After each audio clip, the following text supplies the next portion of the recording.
ബോണി അച്ഛാ, നമ്മൾ പളങ്കുകടൽ ഒരു 20 എപ്പിസോഡ് കഴിഞ്ഞില്ല അച്ഛാ? ഇത്രയും എപ്പിസോഡ് ഇങ്ങനെ കടന്നു പോകുമ്പോൾ അച്ഛന് മടുപ്പ് തോന്നുന്നുണ്ടോ? മടുപ്പില്ല, മടുപ്പ് ഒരിക്കലുമില്ല. അനുഭവങ്ങൾ അലകടലല്ലേ. അതെ അതെ അതെ. കൃപ അതിലും വലിയ കൃപ അതിലും വലുതാണ്. ഞാനിപ്പോൾ അച്ഛൻ മടുപ്പ് തോന്നിയിട്ടുണ്ടെന്ന് പറഞ്ഞാൽ എനിക്കൊരു കാര്യം പറയാനുണ്ടായിരുന്നു. അതിന് വേണ്ടിയിട്ട് മടുപ്പ് ചിലപ്പോൾ മുഖത്തൊക്കെ വരുന്നത് പള്ളിയുടെ ചില ഓട്ടങ്ങളെ, ജോലിഭാരം, പിന്നെ നമ്മളെ കാണുന്ന എനിക്കൊന്ന് ഒരുപാട് പേര് ദൈവം അനുഗ്രഹിച്ച് ഇത് കാണുന്നുണ്ടെന്ന് തോന്നുന്നു. അതാ പറയാൻ വന്ന അച്ഛാ. ഒത്തിരി പേര് കണ്ട് നമുക്ക് ചിലപ്പം വളരെ ഡ്രൈ ആയിട്ട് തോന്നിയ ചില പങ്കുവയ്ക്കലുകളെ ഈ പാട്ടിനെ കുറിച്ച് ഇനി എന്നാ പറയാനുള്ളതെന്നൊക്കെ ഓർത്ത നിമിഷങ്ങളുണ്ട്. പക്ഷെ അത് ആളുകളെ ഈശോയുടെ നാമത്തിൽ തൊട്ടിട്ടുണ്ട് എന്ന് കേൾക്കാൻ കുറച്ചൊക്കെ ഇടവന്നു. ബോണി എന്താ പറയാൻ വന്നത്? എൻ്റെ ഒരു സുഹൃത്ത് ഒരിക്കലും എന്നെ കണ്ടപ്പോൾ എൻ്റെ ഇടയൻ, ആ പാട്ടിൻ്റെ ഒരു എപ്പിസോഡ് ഉണ്ടായിരുന്നല്ലേ, അന്നേരം അച്ഛനിങ്ങനെ കോട്ട കെട്ടി സംരക്ഷിക്കുന്ന ഒരു കാര്യത്തെക്കുറിച്ച് പറയുന്നുണ്ട്. കോട്ട കെട്ടി അത് കേട്ടതോടെ അദ്ദേഹം പറയുകയാണ് ഭയങ്കര ഒരു ഹീലിംഗ് ആയിരുന്നു.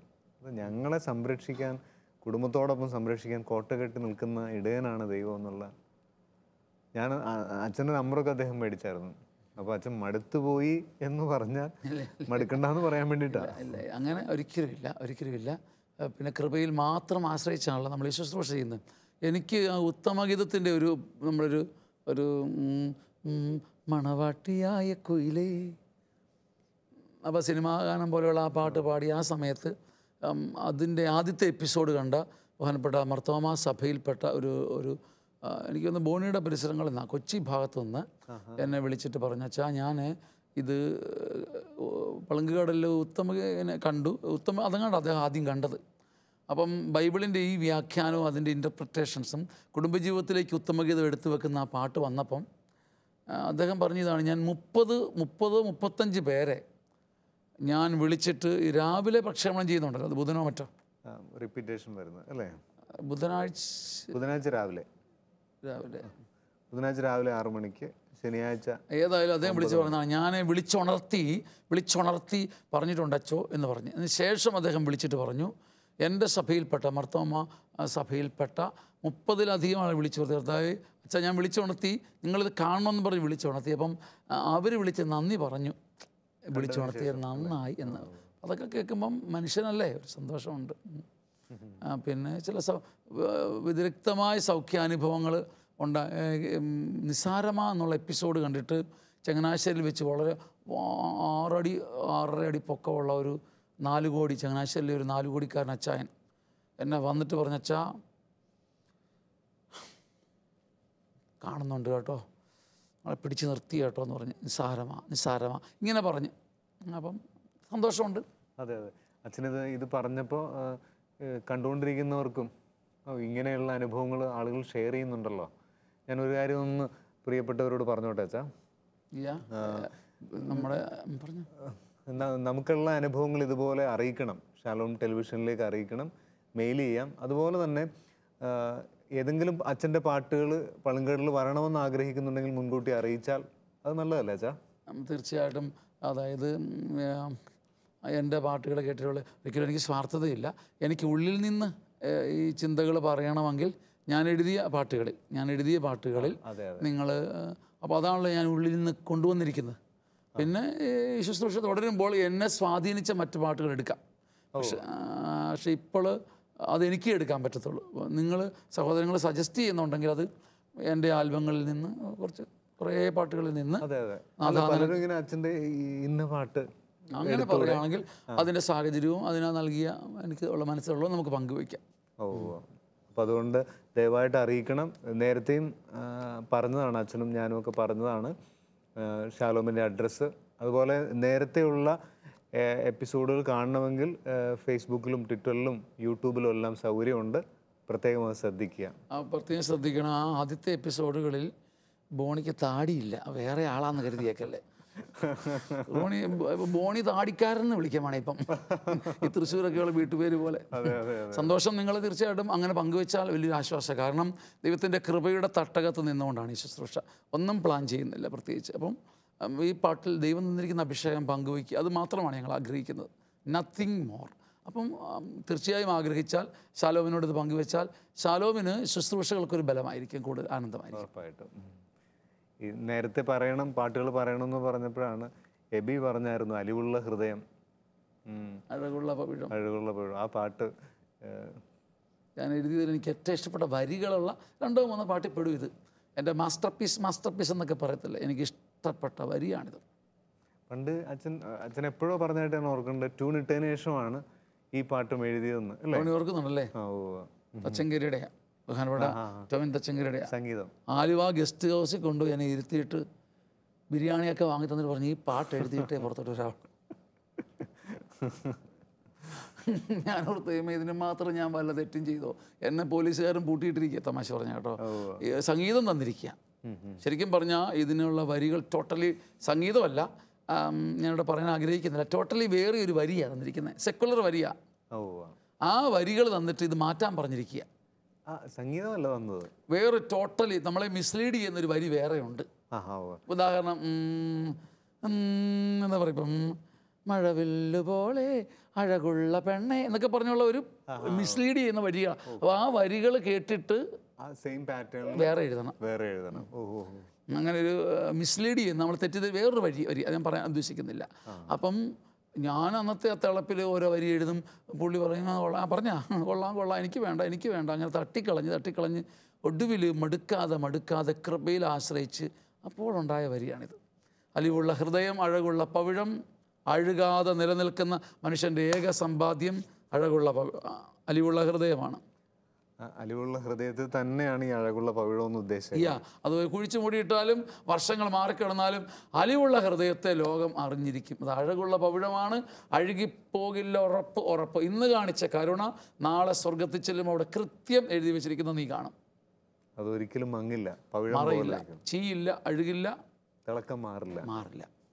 പാടച്ചാത്. അലിവുള്ള ഹൃദയം അഴകുള്ള പവിഴം അഴുകാതെ നിലനിന്നിടും, നസ്രായനീശോ അനുകമ്പയേറും ആത്മാവെനിക്കേകണേ.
മലിനമാണു അടിയനുള്ള ഹൃദയമെങ്കിലും കനിശമായി അപരനോടു കനിവു കാട്ടുമേ.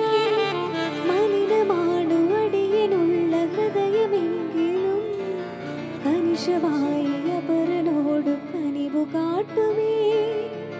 മണ്ണോട് മണ്ണായി ഞാൻ തീർന്നാലും എൻ പ്രാണൻ നിന്നോട് ചേർക്കുന്നു നിൻ കാരുണ്യം.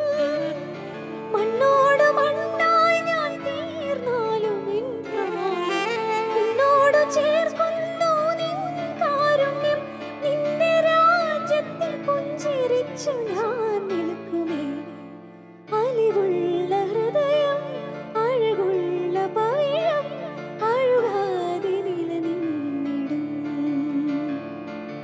നസ്രായനീശു അനുകമ്പയേറും ആത്മാവെനിക്കേകണേ. അലിവുള്ള ഹൃദയം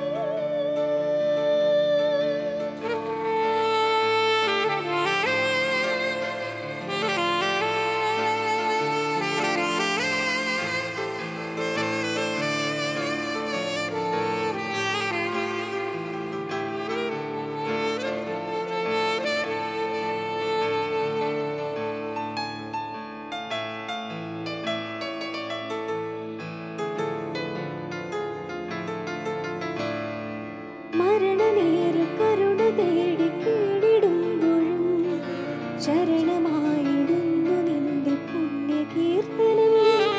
മരണനേരം കരുണ തേടി കീഴിടുമ്പോഴും ശരണമായിടുന്നു നിന്റെ പുണ്യകീർത്തനം.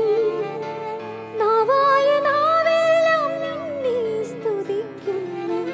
നാളെന്നു വന്നിടും എന്നേശുവേ. നാവായ നാവെല്ലാം നിന്നെ സ്തുതിക്കുന്നു.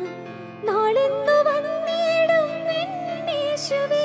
നിന്റെ നാമത്തിൽ അത്ഭുതങ്ങൾ ഞാൻ ചെയ്തിടും.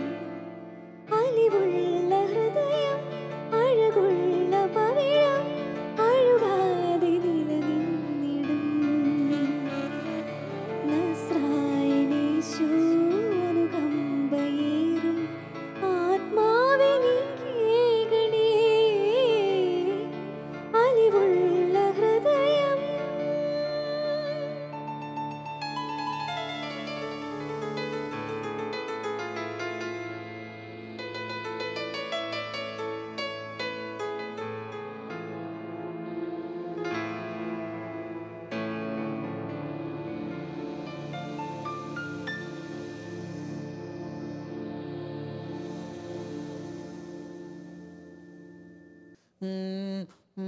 അലിവുള്ള ഹൃദയം അഴകുള്ള പവിഴം അഴുകാതെ നിലനിന്നിടും. നസ്രായനീശോ അനുകമ്പയേറും ആത്മാവെനിക്കേകണേ. അതിലൊരു തീവ്രമായ ആഗ്രഹമുണ്ടല്ലോ, എൻ്റെ ഉള്ളം അനുകമ്പയുള്ളതായിരിക്കണം. കാരണം കുഞ്ഞുനാൾ തൊട്ട് നമ്മൾ പ്രാർത്ഥിക്കുന്ന പ്രാർത്ഥനയാണല്ലോ, എളിമയും ശാന്തതയുമുള്ള ഹൃദയത്തോടിക്കുന്ന ഈശോ തമ്പുരാനെ എൻ്റെ ഹൃദയം നിൻ്റേതുപോലെ ആക്കി തീർക്കണേ. കുഞ്ഞുനാളുകളിൽ ഈ മനുഷ്യൻ്റെ സ്വഭാവം എല്ലായിടത്തും ഒന്നാന്നാണ് പറയുന്നത്, കാലദേശങ്ങൾ പോയാലും. ഇപ്പം മാത്രമല്ല, പണ്ടും എന്നാ വലിയ വീടൊക്കെയാണെന്ന് പറഞ്ഞാലും ഇടയ്ക്കിടയ്ക്ക് കുസൃതി കയറും. അമ്മച്ചിയെ എന്നാടാ, അമ്മച്ചിയെ ഇന്ന് വേണോ, എന്നാടാ, അല്ല ഇന്നും മുഴുവൻ കൊന്ത വേണോ, ഇന്ന് തിരുഹൃദയ കൊന്ത ചെല്ലിയാ പോരെ. അപ്പോൾ തിരുഹൃദയ കൊന്ത അമ്മച്ചി എങ്ങാനും അനുവദിച്ചാൽ അന്ന് തിരുഹൃദയ കൊന്തയാണ്. അപ്പോൾ ആ തിരുഹൃദയ കൊന്തയുടെ ഒടുവിലുള്ളതാണ് എളിമയും ശാന്തയും നിറഞ്ഞ ഹൃദയത്തോടിരിക്കുന്ന ഈശോ തമ്പുരാനെ നിൻ്റെ ഹൃദയം എൻ്റെതുപോലെ ആക്കണേ. പക്ഷേ അന്ന് കുസൃതി കൊണ്ട് പറഞ്ഞതാണെങ്കിലും ആ പ്രാർത്ഥിച്ചപ്പോൾ അത് പ്രാർത്ഥിച്ചിരുന്നു ഹൃദയം കൊണ്ട്. എളിമയും ശാന്തതയുമുള്ള ഹൃദയത്തോടിരിക്കുന്ന ഈശോ തമ്പുരാനെ എൻ്റെ ഈ ഹൃദയം നിൻ്റെതുപോലെ ആക്കണം, അതൊരാഗ്രഹമായിരുന്നു. അതുകൊണ്ടായിരിക്കാം പിന്നീട് ഇങ്ങനെ പാട്ടായിട്ട് വന്നത് അല്ലേ. ഇതിൻ്റെ അനുപല്ലവി എങ്ങനെയാ? വ്രണിതമാണ് അടിയനുള്ള ഹൃദയമെങ്കിലും കണിശമായും അപരനോടു കനിവു കാട്ടുമേ. ഈ കണിശമെന്ന വാക്ക് പൊതുവെ ഇങ്ങനെ നമ്മൾ കുറച്ച് കണിശമായിട്ട് ഉപയോഗിക്കുന്നതാണല്ലോ ആ വാക്കിന്. പക്ഷെ ഇവിടെ അതിനൊരു ഒരു ഒരു മൃദുലത വന്ന പോലെ തോന്നുന്നുണ്ട്. അതെ, പാട്ടിൽ മൃദുലത ഉണ്ടെങ്കിലും ആത്മാവിൻ്റെ തീവ്രതയുണ്ട്. കാരണം എന്നെ എല്ലാം കൂടെ ആടിച്ച് വശം കെടുത്തിയാലും, ചതിച്ച് മുറിവേൽപ്പിച്ചാലും, ഇടിച്ച് പിന്തള്ളിയാലും വ്രണിതമാണ് അടിയനുള്ള ഹൃദയമെങ്കിലും, മുറിവേറ്റതാണ് എൻ്റെ ഹൃദയമെങ്കിലും, ഇതൊന്നും കൊണ്ട് ഞാൻ ആരുടെ പുറത്തും വച്ചു കെട്ടില്ല. ഞാനിതൊന്നും കൊണ്ട് ആരുടെയും തലയ്ക്കൊണ്ട് വെക്കത്തില്ല. കണിശമായിട്ടുള്ള കാര്യം അത് കണിശമാണ്. എന്നെ നിങ്ങൾ മുറിവേൽപ്പിച്ചെന്നും പറഞ്ഞ് ഞാൻ മറ്റൊരാളെ പോയി കടിക്കത്തില്ല. മണ്ണോടു മണ്ണായി ഞാൻ തീർന്നാലും എന്നാമം വിണ്ണോടു ചേർക്കുന്നു നിൻ കാരുണ്യം. നിത്യതയാ അല്ലേ? മണ്ണോടു മണ്ണായി ഞാൻ തീർന്നാലും എന്നാമം. അലിവിൻ്റെ പേരിൽ, കരുണയുടെ പേരിൽ ഇവിടെ ഞാൻ കെട്ടുപോയപ്പോൾ അവിടെ ഞാൻ കത്തി തുടങ്ങും, നിത്യമായി തെളിയുന്ന നക്ഷത്രമായി. നക്ഷത്രമായി. മണ്ണോടു മണ്ണായി ഞാൻ തീർന്നാലും എന്നാമം. പരസ്യങ്ങളിൽ കാണത്തില്ല, പിന്നെ ടി വി കാണത്തില്ല, CD ഇല്ല, എല്ലാം തീർന്നാലും എല്ലാം തീർന്നു. ഇനി നമുക്ക് പോകാമെന്ന് കാൽവരിയിൽ എല്ലാവരും പറഞ്ഞു.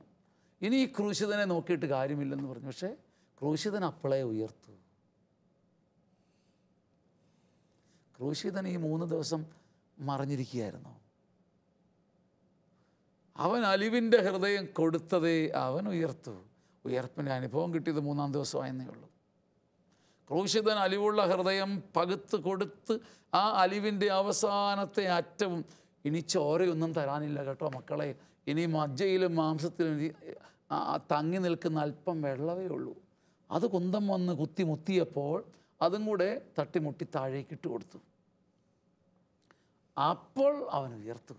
യോഹന്നാൻ്റെ ദൈവശാസ്ത്രവും അതാണ്. മരിച്ചപ്പോൾ തന്നെ അവൻ ഉയർത്തു. അപ്പം അതുകൊണ്ടാണ് മണ്ണോട് മണ്ണായി ഞാൻ തീർന്നാലും എന്നാമം അപ്പോൾ തന്നെ വിണ്ണോട് ചേർക്കുന്നു നിൻ കാരുണ്യം. നിന്റെ രാജ്യത്തിൽ പുഞ്ചിരിച്ചു ഞാൻ നിൽക്കും. അതായത് ഇവിടെ ഇന്നലെ ഇവിടെ ഉണ്ടായിരുന്ന ആളെ അവിടെ പുഞ്ചിരിച്ചു നിൽക്കും. മരണം പുഞ്ചിരിച്ചു നിൽക്കുമെന്ന് പ്രത്യേകം എഴുതാനായിട്ട് എന്താ കാരണം? എൻ്റെ ഭാവി ശോഭനമാണ്. കരുണയുടെ പേരിൽ എന്നെ വിധിക്കുമെന്ന് കർത്താവ് കൃത്യം പറഞ്ഞല്ലോ. ഞാൻ വന്നു, ഞാൻ നഗ്നനായിരുന്നു, നിനക്കെന്നെ മനസ്സിലായില്ല, നീ വെറും ഭിക്ഷക്കാരനാന്നോർത്ത് തന്നതാ. പക്ഷെ ഞാനായിരുന്നു, അത് ഞാൻ തന്നെ ആയിരുന്നു, അത് ഞാൻ മാത്രമായിരുന്നു. നീ പഴയ വസ്ത്രങ്ങളൊക്കെ ശേഖരിച്ച്, നീ ഇടായിരുന്ന ജീൻസൊക്കെ ശേഖരിച്ച് കൊണ്ട് കൊടുത്തില്ലേ ആ അനാഥാലയത്തിൽ? കത്തിക്കണ്ടല്ലോ എന്നോർത്ത് കൊടുത്തതാ. എനിക്കായിരുന്നു, എനിക്ക് മാത്രമായിരുന്നു. നിൻ്റെ മുമ്പിൽ ഞാൻ കരുണയ്ക്ക് വേണ്ടി കൈനീട്ടും.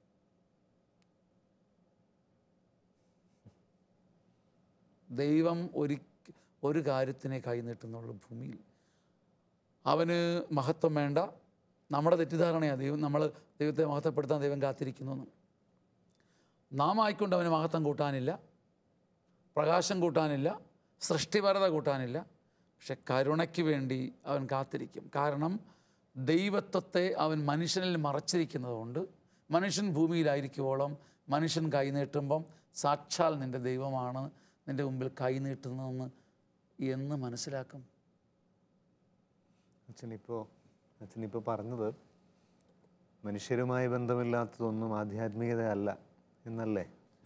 മനുഷ്യനാകാതെ ദൈവമാകാൻ പറ്റില്ലാത്തത് കൊണ്ടല്ലേ ദൈവം ആദ്യം മനുഷ്യനായിട്ട് മനുഷ്യനെ ദൈവമാക്കുന്നത്. ഈ ഭൂമിയിൽ മനുഷ്യനുമായി ബന്ധമില്ലാത്തതൊന്നും, മനുഷ്യനെ തൊട്ട് വിശുദ്ധീകരിക്കാത്തതൊന്നും ദൈവിക ശുശ്രൂഷയായി പരിണമിക്കില്ല. മനുഷ്യനെ നമ്മുടെ ശുശ്രൂഷയുടെ ലക്ഷ്യം ദൈവമഹത്വമാണെങ്കിലും അതിൻ്റെ ഒബ്ജക്റ്റ് അതിൻ്റെ ഒബ്ജക്റ്റ് കർമ്മവീതി മനുഷ്യനാണ്, മനസ്സാണ്. അച്ഛൻ പറഞ്ഞില്ലേ മനുഷ്യനെ ഉള്ള സ്പർശിച്ചുകൊണ്ടുള്ള ശുശ്രൂഷയാണ് പ്രധാനം അല്ലേ? മനുഷ്യനെ തൊടാത്തതൊന്നും. യാ അതുകൊണ്ട് 84-ലോ 85-ലോ ഞാൻ അന്നത്തെ ഒരു പൊട്ടഡയറിൽ എഴുതി വെച്ചു, മനുഷ്യനെ സ്നേഹിക്കുക എന്നത് എനിക്കൊരു വ്രതം പോലെയും നിഷ്ഠ പോലെയും നാലാമതൊരു നേർച്ച പോലെയും ഞാൻ തന്നെ സ്വയം എടുത്ത ഒരു പ്രതിജ്ഞ പോലെയുമാണെന്ന് അന്ന് ഡയറി കുറിച്ച് വെച്ച് തോർക്കുന്നു. മനുഷ്യനെ സ്നേഹിക്കുക എന്നത് നിങ്ങൾ ഏറ്റെടുക്കുന്ന ഒരു പ്രതിജ്ഞയായിരിക്കണം. ആരും നിർബന്ധിച്ചില്ലെങ്കിലും മനുഷ്യനെ സ്നേഹിക്കുക എന്നത് ഒരു വ്രതം പോലെയും ഒരു നിഷ്ഠ പോലെയും ഏറ്റെടുക്കണം. അത് പുരോഹിതൻ ഏറ്റെടുക്കണം.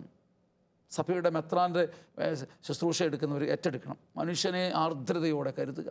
സഭ മുഴുവനും ആർദ്രതയുടെ കളിത്തട്ടായി മാറണം. അതവിടെ തന്നെ നിൽക്കാനല്ല, ദൈവരാജ്യത്തിൻ്റെ വളർച്ചയ്ക്ക് വേണ്ടി. ദൈവരാജ്യത്തിൻ്റെ വളർച്ചയ്ക്ക്. മരണനേരം കരുണ തേടി കേണിടുമ്പോഴും ശരണമായിടുന്നു നിൻ്റെ പുണ്യകീർത്തനം എന്ന് വെച്ച് കഴിഞ്ഞാലേ, ഈ അലിവ് കാണിച്ച മനുഷ്യൻ മരിക്കുമല്ലോ. അപ്പം കൊടുത്തവൻ, കരുണ കൊടുത്തവൻ, അലിവ് കൊടുത്തവൻ മരിക്കുമ്പം അവൻ്റെ മരണത്തിനൊരു സമാധാനമുണ്ട്. മരണനേരം കരുണ തേടി കേണിടുമ്പോഴും, ആ മരണത്തിന് അതിൻ്റെതായ ഒരു ഭീകരതയൊക്കെ പറയുമല്ലോ. മരണനേരം കരുണ തേടി കേണിടുമ്പോഴും ശരണമായിടുന്നു നിൻ്റെ പുണ്യകീർത്തനം. നാവായ നാവെല്ലാം നിന്നെ സ്തുതിക്കുന്ന നാളെന്ന് വന്നിടുമെന്നേശുവേ. അതാ ഞാൻ മുമ്പേ പറഞ്ഞത്, ഞാൻ നിങ്ങൾക്ക് കരുണ തന്നെങ്കിലും ഞാൻ ബോണിക്കൊരു സഹായം ചെയ്തു. ഞാൻ ബോണിയെ കരുണയിൽ വളർത്തി, അലിവ് കാണിച്ചു. ഇതെന്നെ പാടി പുകഴ്ത്താനല്ല, നാവായ നാവെല്ലാം നിന്നെ സ്തുതിക്കുന്ന നാളെന്നു വന്നിടും എന്നേശുവേ. ഞാൻ എൻ്റെ ശരീരം ദഹിപ്പിക്കാൻ വിട്ടുകൊടുത്തതും എനിക്കുള്ളത് പങ്കുവെച്ചതും ഞാൻ സ്വർണം കൊടുത്തതും കെട്ടിച്ചയച്ചതുമൊക്കെ എൻ്റെ നാമം നിങ്ങൾ ഈ നാട്ടിൽ പാടിപ്പുകഴ്ത്താനല്ല, യേശുവിൻ്റെ നാമം. നാവായ നാവെല്ലാം നിന്നെ സ്തുതിക്കുന്ന നാള് വരാനാണ് ഞാൻ ഈ കരുണ ഇവിടെ ചെയ്യുന്നത്.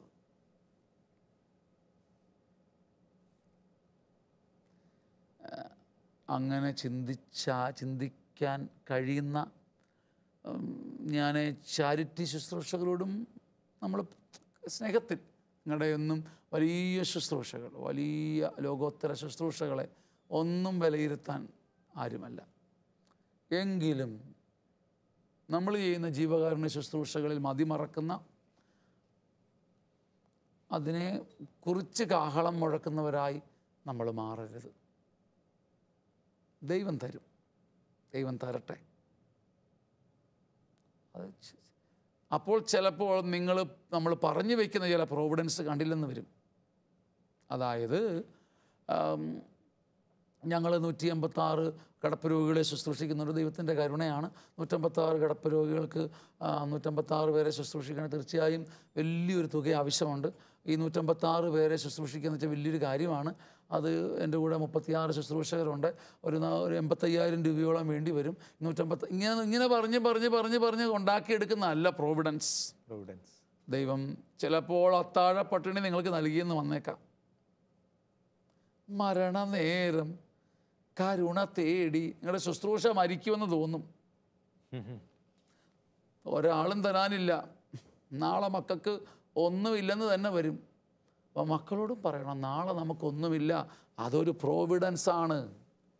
അല്ലാതെ ഞങ്ങൾക്ക് രാവിലെ ഒന്നുമില്ലായിരുന്നു, മക്കൾക്ക് എന്ത് കൊടുക്കണമെന്ന് വിചാരിച്ചു, പെട്ടെന്നൊരാൾ 36 പറ അരിയുമായി വന്നു. ഇത് മാത്രമല്ല പ്രോവിഡൻസ്.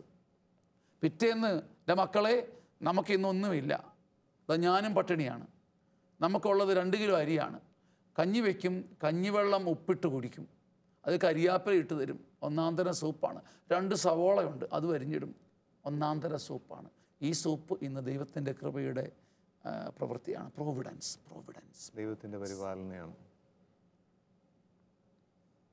അലിവുള്ള ഹൃദയം, അഴകുള്ള പവിഴം, അഴുകാതെ നിലനിന്നിടും.